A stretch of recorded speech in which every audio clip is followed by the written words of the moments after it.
Hello, bonjour, hola. Welcome to Languages. I'm Mrs. Cola Lewis, Subject Leader for Languages, and along with my team, I'm pleased to present to you the Year 11 curriculum information for languages. I'd love to be fluent in any other language. It's boring, isn't it? Only knowing one language. I do want to travel quite a bit. It is nice to kind of respect the culture that you go and visit. Most people in the UK only speak English, around 2/3 in fact. But a recent survey by the British Council has found 1 in 4 people actually regret never learning another language. So what languages can you speak? I speak a bit of Japanese. Yeah, I speak Somali. I speak Patois and a bit of Punjabi as well. I'd love to be fluent in any other language. It's boring, isn't it? Only knowing one language. I would like to improve my Spanish in the future because I'm not using it too frequently since I'm in the UK. I do want to travel quite a bit, when I've got more funds. It is nice to kind of respect the culture that you go and visit. The UK is very multicultural. You know, there's a lot of different languages being spoken. The UK seems like a country that's open to learning new languages. So why do students choose to study languages? I have been lucky enough to have 4 students with me today who are telling you why they have chosen to do language GCSEs. Hi, I'm Hannah. I chose to do a foreign language for GCSE as I wanted to broaden my opportunities to travel and potentially live and work in a different country. I found it hard to pick what I wanted to do for GCSE, but I found that doing a language gives you confidence and broadens your outlook on different cultures. Hi, I'm Jack. I decided to do a language at GCSE as it opens so many doors for the future if you're able to speak another language. It is also a great way to learn more about a different culture of which you are not exposed to. Hi, I'm Daisy. I picked a language GCSE because I wanted to learn a new language as well as a new culture.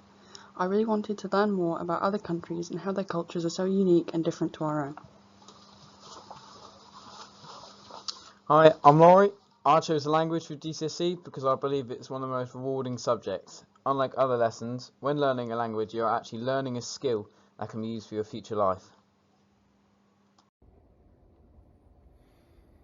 So hi, my name's Tristan Watts and I'm here in a BMW film studio about to do one of our yearly forums for 2,000 people, and I'm about to do the speech in German. And it seems a long time ago, 30 years ago, when I was sat, or over 30 years ago, where I was sat where you are in Coombe School, choosing my options, what I was going to take. And back then, I decided not to take German. I decided that I very rarely ever go on holiday in Germany, so why would I ever need German? Now, 35 years later, I work in Munich, I work as in the purchasing area, and I'm responsible for billions of euros, hundreds of people, and I do everything in German. To get here has been a hard way. I think that if I'd have chosen to take German and have that basis, I wouldn't make as many grammatical mistakes as I'm about to make in a few minutes, and I'm sure that the hard work that I had to put in the background would have certainly been less. So my opinion would be, or my advice to you would be, think carefully about the options that you take and really think about choosing a language. It can open a lot of doors, and I know for me it's given me the advantage or the opportunities to work abroad, to travel, to experience cultures and be around. And although it's always great to come back to Plymouth, it's also very good to experience the world. So think carefully, and I wish you all the best success. Viel Erfolg in choosing your options. Thanks.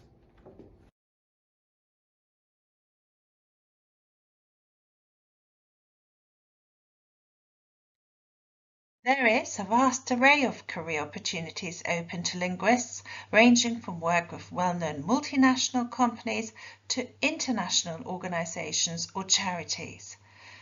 These are exciting opportunities, often involving travel abroad in almost every sector. You are freeing your career options by choosing languages.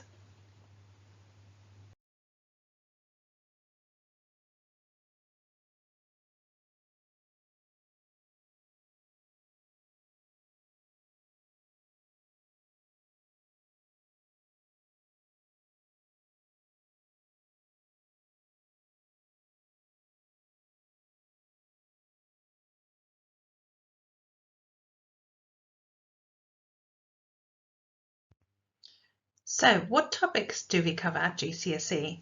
Well, the government have come up with a new way of doing a language GCSE which incorporates 6 themes. These are Theme 1, My Personal World, Theme 2, Lifestyle and Well-being, Theme 3, My Neighbourhood, Theme 4, Media and Technology, Theme 5, Studying and My Future, and Theme 6, Travel and Tourism. So if you have an older sibling who has also done a GCSE in a language, their course would have looked very, very differently. We are building upon our already built foundations of grammar, vocabulary and phonics. So the assessment, we've already covered some of the aspects during our lessons in Year 9, and the exam is split into your 4 skills of listening, reading, speaking and writing. Your listening is split into 2 sections, Section A and Section B. Section A is where you respond to multiple choice, multiple response answers or some short answer open response questions. These are all in English and students produce all their responses in English also. The Section B is a dictation. So basically you'll be hearing something and you'll be assessed on your ability to transcribe spoken German into written German, or spoken French into written French, or spoken Spanish into written Spanish. For your reading, again, that will also be in 2 sections. Section A, where you'll be reading and understanding, and again, responses are either multiple choice, multiple responses, or short answer open response questions based on these texts. Again, all questions are set in English and students produce responses also in English. Section B will have a translation into English from the target language. So either German into English, French into English, or Spanish into English, depending which language GCSE you're thinking of continuing with. Your speaking element is done with your teacher, so don't worry, no one from outside will come in, and that will be happening with your normal classroom teacher. You'll be assessed on the ability to communicate and interact effectively through speaking. So your task 1 will be a read aloud activity. Task 2 is a role play, and task 3 is a picture task followed with a little bit of conversation relating to the picture. And then last is a writing task. For foundation, those are 4 questions, with question 1 being a picture-based task, question 2 being an open response question, question 3 having a choice again of an open response question, which is a longer writing task, usually up to 90 words, and then question 4 is a translation either into German, into Spanish or into French. So unlike in a reading paper, it's the opposite way for this one. And the higher has only got 3 tasks. So again, you have a choice of 2, but you need to do one of them, which is an open response question up to 90 words. You'll be writing for that one. Question 2 is an open response question. Again, you'll be given 4 bullet points and you write a longer response for that up to 130 words. And then there's a question 3, which is translation into German or into French or into Spanish. And that will be the makeup of your entire GCSE.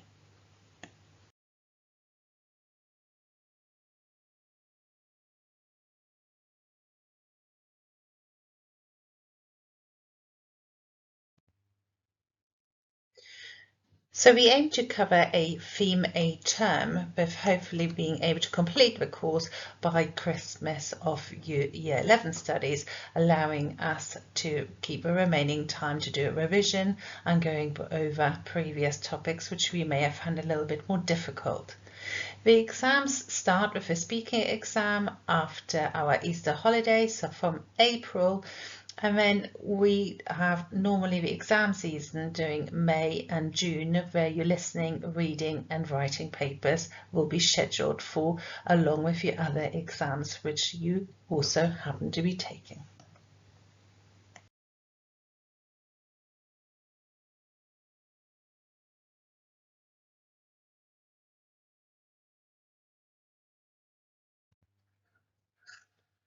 So when you first joined us at Coombe School, your language lessons started off on the 3 strands of using vocabulary, grammar and phonics to build your foundations. You very quickly built up 450 high-frequency words, which we've practiced using things like language nuts, and we're confident using some present tense sentences and building up some simple sentence structures. Within year 8 and year 9, you've increased your high-frequency words to now being able to go to 900 of those.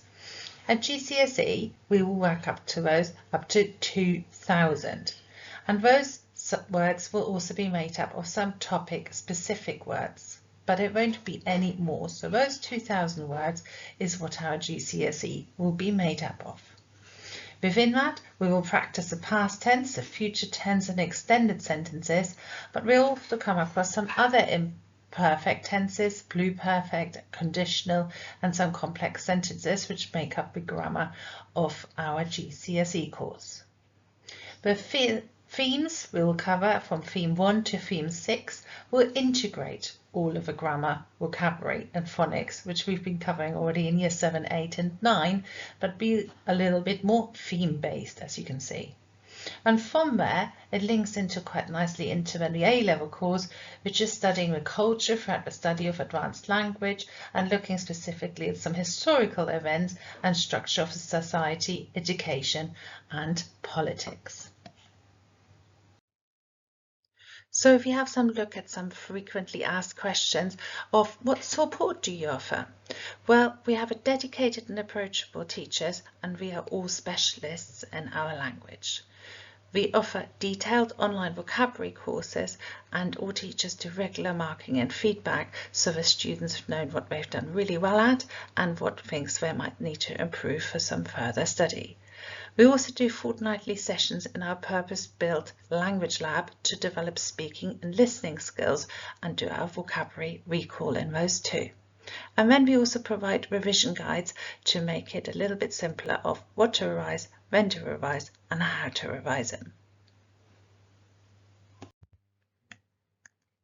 If you'd like any further information about this course, please contact myself, Mrs. Kohler-Lewis, via email on vkohler@coombe.co.uk, or likewise you can ask your child to go and speak to a languages teacher, who I'm sure will also be able to supply them with the right answer. Thank you very much.